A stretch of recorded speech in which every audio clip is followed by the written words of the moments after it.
ان کا نام عمران ہسٹری کی بکس میں لکھا ہوا ہے، ٹھیک ہے. اور اس سورہ میں آیات بھی آئیں گی جس سے یہ ثابت ہوتا ہے کہ حضرت مریم علیہ السلام کے والد کا نام عمران تھا. تو آل عمران اسی مناسبت سے، یعنی عمران کا خاندان، تو اسی مناسبت سے اس سورت کا نام آل عمران. یہ آپ نے ذہن میں رکھنا، ٹھیک. اب سب سے پہلے یہ دیکھیں کہ اس کا آغاز بھی، جو اس کی بھی پہلی جو آیت ہے نا، وہ الف لام میم سے سٹارٹ ہو رہی ہے، ٹھیک. الف لام میم کے بارے میں آپ کو پتا ہے کہ یہ حروف مقطعات ہیں، اور قرآن میں 28 جو صورتیں ہیں وہ انہی حروف مقطعات سے شروع ہوتی ہیں. سورہ بقرہ کی بھی جو سٹارٹنگ میں آیت ہے وہ بھی انہی الفاظ سے شروع ہوتی ہے، حروف مقطعات سے. اور ہم نے بڑی تفصیل سے وہاں پہ پڑھا تھا کہ یہ متشابہات میں سے ہیں، ان کے مطلب ہم نہیں جانتے. کوئی بھی مسلمان اگر دعویٰ کرے نا کہ اس کا مطلب یہ ہے، کوئی تعویل اس کی بیان کرے، تو وہ آپ سمجھے کہ وہ اپنے حساب سے ہی کہہ رہا ہے، جو کہ بالکل اللہ تعالیٰ جو ہے وہ اس کو یعنی نہیں پسند کرتے. آپ انہی آیات میں پڑھیں گے بھی سورہ آل عمران میں. تو جو حروف مقطعات ہیں ان کا مطلب صرف اللہ تعالیٰ کو پتہ ہے، اور آپ صلی اللہ علیہ وسلم کو اگر اللہ نے غیب میں علم دیا ہے ان حروف کا، لیکن انہوں نے آگے امت کے سامنے بیان نہیں کیا اس کا، ٹھیک ہے. تو جب مجھے اور آپ کو سب سے پہلی بات ہے کہ دلیل ہی نہیں ملتی ہے جن پہ قرآن اترا ہے، جو یعنی جن کے دل پہ وحی اتری ہے، اگر انہوں نے ہی اس کا مطلب ہمیں نہیں بتایا تو پھر میں اور آپ تعویلیں کرنے والے کون ہوتے ہیں، ٹھیک ہے. یہ ان کا مطلب جو ہے وہ غیب میں ہے، یعنی صرف اللہ جانتے ہیں، اور غیب کی چیزوں پر ایمان لانا بھی ہمارا یعنی یہ حصہ ہے ہمارے مسلمان ہونے میں، ایمان لانے میں. اور جو یعنی اللہ تعالیٰ نے یہ اسی سورہ میں انشاءاللہ تعالیٰ یعنی آپ یہ پڑھیں گے بھی کہ کچھ متشابہات آیات بھی ہیں ملتی جلتی قرآن میں، جن کے پیچھے ہمیں نہیں پڑھنا، ٹھیک ہے. تو بڑی خوبصورت آیت ہے. پچھلی سورہ میں آپ نے بنی اسرائیل کا ذکر بڑی تفصیل سے اللہ تعالیٰ نے آپ کو بتایا. اب اس میں نصارہ کا ذکر یعنی یہودیوں کا ذکر آئے گا، وہ اللہ تعالیٰ کریں گے. اور اس کے علاوہ اور بھی ایمان والوں کے لیے بہت خوبصورت جو ہے وہ اسباغ جو ہیں وہ ہمیں ملیں گے. چلیں آگے چلتے ہیں آیت نمبر 2 کی طرف. اللہ لا الہ الا هو الحی القیوم.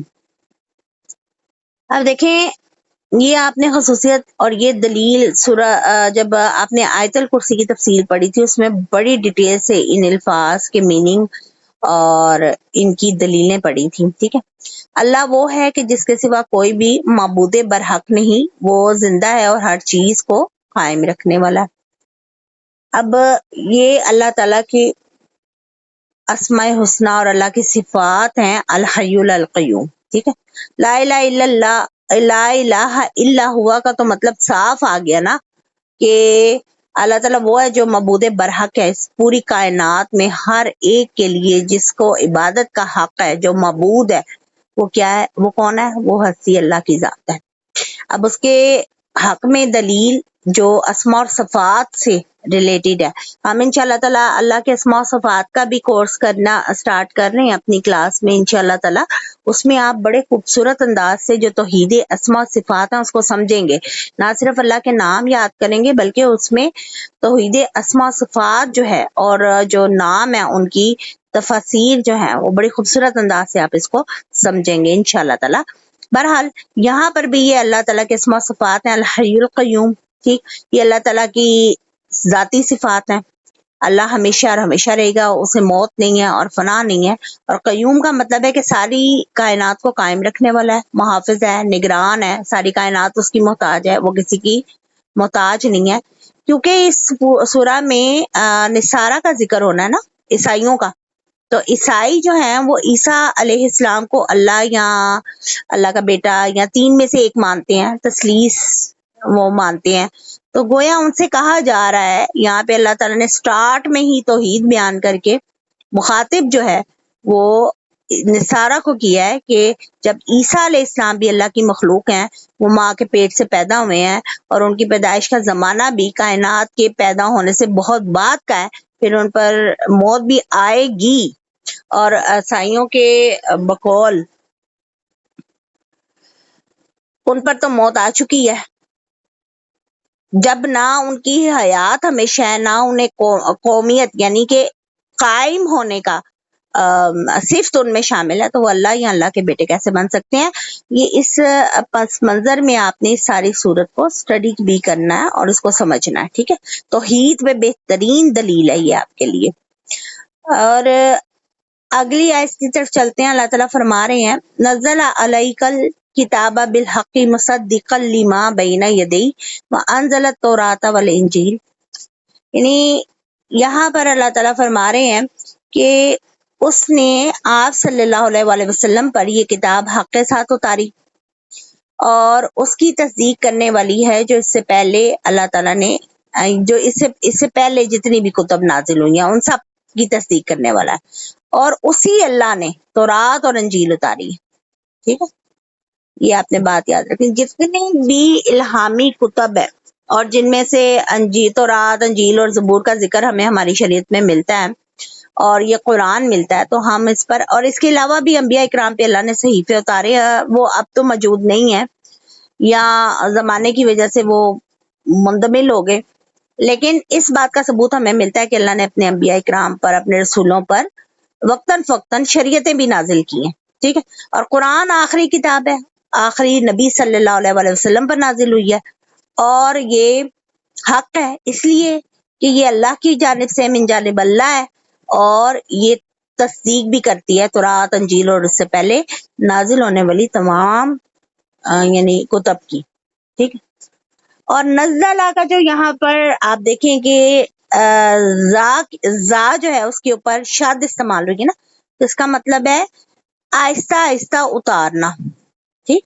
دوسری آسمانی کتابوں کے برعکس قرآن پاک جو ہے نا وہ 23 برس میں مکمل نازل ہوا ہے، ٹھیک ہے؟ 22 برس اور چند مہینے، یعنی علماء زیادہ تر متفق ہے 23 سال اس کو لگا لیں کہ 23 برس میں مکمل ہوا ہے، اور اللہ تعالیٰ نے یعنی اس میں حکمت بہت زیادہ، اور بالحق یعنی اللہ کا سچا ہے، اللہ کی طرف سے نازل شدہ ہے، یہاں پر حق کا مطلب یہ ہوگا، ٹھیک؟ آگے چلتے ہیں۔ اللہ تعالیٰ فرماتے ہیں من قبل ہدی للناس وانزل الفرقان ان الذین کفروا بآیات اللہ لہم عذاب شدید۔ اللہ کہتا ہے کہ اور اس نے حق و باطل میں فرق کرنے والی کتاب اتاری، بے شک جن لوگوں نے اللہ کی آیات کا انکار کیا ان کے لیے بہت سخت عذاب ہے، اور اللہ سب پر غالب اور بدلہ لینے والا ہے۔ چلیں، یہ دونوں آیات جو ہے نا عزیز ذو انتقام کا لفظ ہے، اس پہ فوکس کریں، کیونکہ ہر آیت کا اینڈ جو ہے نا وہ نچوڑ ہوتا ہے پوری آیت کا، کہ یہاں پر اللہ کے زبردست اور انتقام لینے والا اللہ، بدلہ لینے والا، ٹھیک ہے؟ تو یہ اللہ کی صفات ہیں، لیکن یہ کن کے لیے ہیں؟ اللہ کہتا ہے وہ جو اللہ کی آیات سے انکار کرے، ٹھیک ہے؟ ان الذین کفروا بآیات اللہ، جو اللہ کی آیات سے انکار کرتے ہیں۔ اب مجھے آپ یہ بتائیں کہ دیکھیں یہ کفروا کا لفظ یہاں پہ استعمال ہوا ہے انکار کرنے کا، کفار تو آٹومیٹیکلی انکار کرتے ہیں، لیکن آج کے دور کا مسلمان جو بالکل دین اسلام سے دور ہو چکا ہے، وہ اپنی منمانیاں کر رہے ہیں، قرآن کے احکامات کو پسے پشت ڈالا ہوا ہے، تو وہ بھی اس آیت میں مخاطب ہیں کہ انہوں نے اللہ کی آیتوں سے انکار کیا۔ اپنی مرضیاں کریں گے تو آپ اللہ کی آیتوں سے انکار کر رہے ہیں نا، بشرطے کہ آپ کی مرضی جو اللہ کے احکامات کے تابع ہو۔ اللہ نے ایسا حکم تو دے دیا میں زندگی میں دنیا میں یہی کچھ کروں گا، جو اللہ نے کہہ دیا میں اس کے مطابق چلوں گا۔ یہ ایک الگ بات ہے کہ انسان خطا کا پتلا ہے، مسلسل اور اوبیڈنسی میں نہیں رہتا، غلطی کر دیتا ہے، کبھی بھول سے کبھی جان بوجھ کے، تو وہ اس کے لیے معافی اور استغفار اور اللہ تعالیٰ نے توبہ کا دروازہ جو ہے وہ کھلا رکھا ہے موت کی آخری ہچکی سے پہلے تک، ٹھیک ہے؟ لیکن آپ سمجھتے بوجھتے جانتے بوجھتے اچھے ہوتے تب بھی آپ اللہ کے حکموں سے انکار کر دیں اور عمل نہ کریں، اور جو عمل کر رہے ہیں ان کے ساتھ بھی بدسلوکی کریں، تو پھر یہ اللہ تعالیٰ کہتا ہے کہ میں غالب بھی ہوں اور انتقام لینے والا بھی ہوں۔ اور یہاں پر ایک اور چیز آپ کے لیے بڑی زبردست ہے کہ قرآن کا نام اللہ نے فرقان اس آیت میں بتایا، انزل الفرقان، یعنی فرق کرنے والی۔ قرآن جو ہے وہ جھوٹ اور سچ جو ہے اس میں فرق کرنے والی ہے، ٹھیک۔ اللہ تعالیٰ نے لوگوں کی ہدایت کے لیے اس سے پہلے بھی نازل کی ہیں کتب، جن کا اللہ تعالیٰ نے ذکر کیا پہلی آیات میں۔ اب اس آیت میں اللہ تعالیٰ کہہ رہا ہے کہ اللہ نے حق و باطل میں فرق کرنے والی کتاب اتاری ہے، اور وہ کون سی کتاب ہے؟ قرآن ہے، ٹھیک۔ تو پیاری سسٹرز، یہاں پر ہم یہ اللہ سے دعا کریں گے کہ اللہ ایسے لوگوں میں سے ہمیں نہ کرے کہ جو اللہ تعالیٰ کی آیات سے انکار کرتے ہیں۔ اللہ تعالیٰ فرماتا ہے ان اللہ لا یخفی علیہ شیء فی الارض، کہ یعنی بے شک وہی ہے اللہ جس سے یعنی کوئی بھی چیز چھپی نہیں رہتی، جو کچھ زمینوں میں ہے، ولا فی السماء، اور جو آسمان میں، آسمان اور زمین میں جو کچھ موجود ہے، مجھے اور آپ کو تو پتہ ہی نہیں ہے نا۔ ہم بڑے کہتے ہیں کہ ہم بڑے قدرت والے ہیں اور ہم یہ کر لیں گے، ہم وہ کر لیں گے، لیکن انسان کی حقیقت اگر اس آیت کے پس منظر میں دیکھی جائے، میں اور آپ تو یہ نہیں بتا سکتے کہ کتنی یعنی سپیشیز ہیں، جانوروں کی کتنی سپیشیز ہیں ٹوٹل پوری دنیا میں۔ حالانکہ ہمارے پاس کتنی بڑی سہولت نیٹ کی موجود ہے، گلوبل ورلڈ جو ہے وہ ایک گلوبل ولیج بن چکی ہے، ہر انفارمیشن ہر انسان کے پاس آتی ہے، لیکن تب بھی ہم بتا ہی نہیں سکتے کہ کتنی پودوں کی سپیشیز ہیں، کتنی جانوروں کی ہیں، اور یہ اللہ تعالیٰ نے جتنی مخلوقات پیدا کی ہیں، حشرات دیکھ لیں، ہم نہیں جان سکتے لیکن اللہ جانتا ہے۔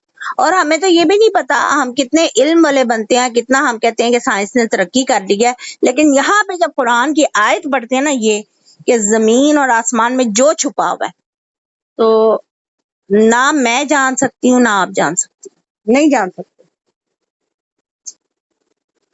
ہمارے پاس علم ہے ہی نہیں اتنا۔ اور وہ جو ہستی جانتی ہے وہ کون سی ہے؟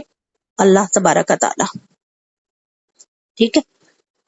آگے اللہ تعالیٰ یعنی اب اللہ تعالیٰ آگے فرما رہے ہیں اگلی آیت میں، هو الذی یصورکم فی الارحام کیف یشاء لا الہ الا هو العزیز الحکیم، کہ وہی اللہ ہے جو رحموں میں تمہاری صورتیں بناتا ہے جس طرح چاہتا ہے، اس کے سوا کوئی معبود نہیں، سب پر غالب اور کمال حکمت والا ہے۔ اب آپ یہ دیکھیں کہ انسان جتنی مرضی ترقی کر لے، کچھ بھی کر لے، کسی طرح سے بھی انسان جو ہے وہ علم کی بلندیوں پہ، آج کے آپ انسان کو اور آج کی سائنس، آج کی سائیکولوجی، ہر چیز کو آپ دیکھیں تو یہ انسان جو ہے نا اپنی مرضی سے مذکر اور مؤنث نہیں بنا سکتا، پیٹ میں جو ماں کے رحم میں ہوتا ہے، اور نہ اس کو پتا ہے کہ ٹھیک ہے الٹرا ساؤنڈ سے اس کی صورت پتا چل گئی، اس کا سیکس پتا چل گیا، بیٹا یا بیٹی ہے، اس کا سائز پتا چل گیا، اب تو جدید الٹرا ساؤنڈس آ گئی ہیں، آپ سکین کا کلر بھی آپ کو پتا چل گیا، بالوں کا کلر بھی پتا چل گیا، ہر چیز پتا چل گئی، لیکن نہ تو آپ اس رحم میں پیدا کیے گئے اللہ کی طرف سے جو اللہ نے پیدا کیا اس بچے کی نہ تو آپ عمر جان سکتی ہیں، نہ رزق جان سکتی ہیں، نہ آپ یہ جان سکتے ہیں کہ اس کی صورت ماں سے ملتی ہے یا باپ سے ملتی ہے، پیدا ہوگا تو پتہ چلے گا آپ کو۔ کتنی بڑی بے بسی ہے انسان کی۔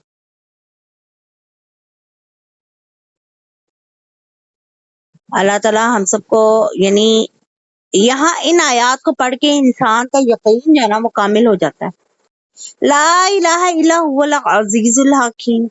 اب اللہ تعالیٰ کیا کہہ رہا ہے کہ اللہ تعالیٰ ہی جو ہے وہ ایسا ہے کہ اس کے سوا کوئی معبود برحق نہیں، سب پر وہ غالب ہے، کمال حکمت والا ہے، اس کی حکمتیں بھی نہیں ہم جان سکتے۔ اللہ تعالیٰ ہم پر رحم کرے، آسانیاں کرے، اللہ تعالیٰ ان تدبیروں پر چلائے کیونکہ اللہ کی حکمت بڑی ہے۔ اللہ تعالیٰ ہم سب کو، ہماری نسلوں، اولادوں کو، ہمارے زوج کو، ہمیں خود ان تدبیروں پہ چلائے جو اللہ کی تدبیریں اور جن کا انجام بہترین ہے۔ اللہ تعالیٰ فرماتے ہیں هُوَ انزل علیک الکتاب منہ آیات محکمات ہن ام الکتاب. اب ذرا غور سے سنیے، وہی ہے جس نے تجھ پر یہ کتاب اتاری جس میں سے کچھ آیات محکم ہے، وہی کتاب کی اصل ہے. یعنی قرآن کی جو بیس ہے، جو اصل ہے، جو ہے، بنیاد ہیں، وہ کیا ہے؟ محکم آیات، جس میں آپ کو احکامات دیے گئے ہیں زندگی کیسے گزارنی اور کس طرح گزارنی، اور اللہ کے حکم آ گئے ہیں. دو طرح کی آیات ہیں قرآن میں، ایک ام الکتاب محکم آیات آ گئی، ٹھیک ہے. اور اللہ تعالیٰ آگے کہہ رہے ہیں وہ اوخر متشابہات، اور کچھ دوسری ہیں جو کئی معنوں میں ملتی جلتی ہیں، متشابہات ہیں. آپ نے یعنی کہ محکم جو آیات ہیں ان پر عمل کرنا ہے، ان کو سمجھنا ہے، ان پر غور و فکر کرنا ہے. لیکن جو متشابہات ہیں ان کے بارے میں اللہ کیا فرما رہا ہے؟ فَأَمَّا الَّذِينَ فِي قُلُوبِهِمْ زَيْغٌ، تو پھر جن کے دلوں میں کجی ہے یعنی ٹیڑھ ہے، تو وہ ان میں سے ان کی پیروی کرتے ہیں جو کئی معنوں میں ملتی جلتی ہوتی ہیں. ما تشابہ منہ ابتغاء، یعنی وہ اس میں سے تلاش کرتے ہیں تعویلیں اپنی مراد فتنے کی تلاش کے لیے، اور ان کی اصل مراد کی تلاش میں رہتے ہیں. سمجھ آ گئی؟ الفتنہ و ابتغاء تعویل. اور اس کے بعد اللہ تعالیٰ کہہ رہے ہیں کہ اس میں ان کے لیے فتنہ، اور وہ ان کا مطلب نہیں جانتے، اور وہ اپنی تعویلیں کرتے ہیں، اس کا اصل مراد نہیں جانتے اس سے، اور اپنی تعویلیں کرتے ہیں. وما تعویلہ، مگر ان کی تعویلوں کے بارے میں اللہ فرما رہا ہے وما یعلم تعویلہ الا اللہ، مگر صرف اللہ جانتا ہے کہ اس کی کیا تعویل ہے، اس کا مطلب کیا ہے. اور آگے اللہ تعالیٰ نے پختہ علم والوں کی مثال بتا دی. والراسخون فی العلم، جو پختہ ہے علم میں، جن کا علم پختہ ہے. یقولون، وہ کہتے ہیں آمنا بھی، ہم ایمان لائے اس پر. کل من عند ربنا، کہ سب ہمارے رب کی طرف ہے. وما یذکر الا اولو الالباب، اور اللہ تعالیٰ کہتا ہے کہ یہ نصیحت جو ہے نا، یہ قبول صرف کون کرتے ہیں؟ وہ جو عقل والے ہیں. الا الباب، اولو الالباب یعنی عقل مند لوگ. اگر کوئی انسان یہاں پر کلیہ بھی بتا دیا نا کہ اگر کوئی انسان پختہ علم والا بننا چاہتا ہے اور عقل مند بننا چاہتا ہے تو اس کے لیے کیا ضروری ہے کہ وہ محکم آیات جو ہیں ان پر عمل کرے، اور متشابہات کے پیچھے نہ پڑے، اور نہ ہی تعویلیں کرے اپنے مطلب کے مطابق. ٹھیک ہے. اور یہ یعنی کہ بڑی خوبصورت آیات ہیں. آج آیت نمبر 7 تک ہم لوگوں نے پڑھا ہے. انشاءاللہ تعالیٰ آگے جو ہے نا پختہ علم والوں کی دعا بھی آ رہی ہے، کہ جو پختہ علم والے ہیں، جن کا علم پختہ ہے، اللہ نے جس کا کہہ دیا قرآن میں، ان کے لیے دعا آ رہی ہے. اور جو چاہتے ہیں کہ ہمارا علم پختہ ہو تو وہ یہ دعا ضرور پڑھا کریں. وہ انشاءاللہ تعالیٰ آیت نمبر 8 اور 9 میں آ رہی ہے، وہ ہم اگلی سیٹنگ میں جو ہے اس کو پڑھیں گے. آج جو آیت نمبر 7 تک ہم نے پڑھا ہے، اس سے اگر ریلیٹڈ آپ کے اندر کوئی کوشچن یا کوئی کنفیوژن ہے تو آپ ضرور پوچھیے.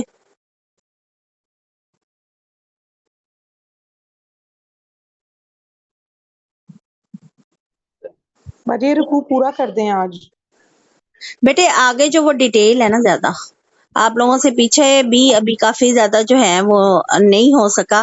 پچھلا ٹیسٹ بھی آپ نے دینا ہے، تقریباً 1.5 پارا آپ کا ہے جس کا آپ نے ٹیسٹ دینا ہے، 1.25 پارا. جی تو میں تو پڑھا دوں گی، ہاں میں تو پڑھا دوں گی انشاءاللہ تعالی، لیکن آپ لوگ مجھے ٹیسٹ کے بارے میں بھی بتائیے، ٹھیک ہے. یہ میں ریکارڈنگ جو ہے اس کو ختم کرتی ہوں، تو پھر انشاءاللہ تعالی آپ مجھ سے نا ذرا ڈسکس کیجئے ٹیسٹ کے بارے میں. سبحان ربک رب العزت عما یصفون وسلام علی المرسلین والحمد للہ رب العالمین. سبحانک اللہم وبحمدک استغفرک ونتوب الیک. السلام، میرے ذہن سے نکل گئی، شیطان بھلا دیتا. اعوذ باللہ من الشیطان الرجیم.